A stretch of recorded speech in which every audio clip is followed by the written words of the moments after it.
Hello friends, Sindhi रसोई में आप सबका बहुत बहुत स्वागत है। आज मैं आपको सिंधियों की एक बहुत ही कॉमन डिश है जिसका नाम है कोकी, वो सिखाने जा रही हूँ। इसके लिए लगने वाली सामग्री आप नोट कर लें। इसके लिए आपको 2 मुट्ठी आटा चाहिए, 4 से 5 चम्मच बिना पिघला हुआ देसी घी। अगर आप पिघला हुआ यूज़ करते हैं तो 1-2 चम्मच ज़्यादा डालें। 3/4 छोटी चम्मच नमक चाहिए, आधा छोटी चम्मच गरम मसाला पाउडर। आटे में आप नमक, गरम मसाला डालकर हाथों से अच्छे से मिला लें।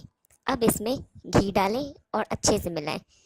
ये अब आपको देखने में ब्रेड क्रम्स जैसा लगेगा।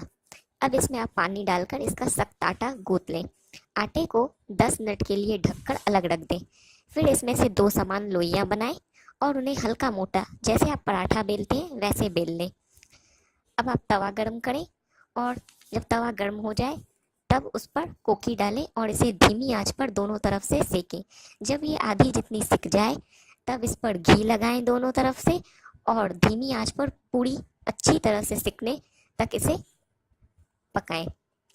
जैसा कि मेरी पिक्चर में आपको दिख रही है, इसी तरीके से आपको इसे सेकना है। और हाँ दोस्तों, इसे हमेशा धीमी आंच पर ही पकाएं क्योंकि धीमी आंच पर पकी हुई कोकी का स्वाद बहुत ही अच्छा आता है। Thank you friends.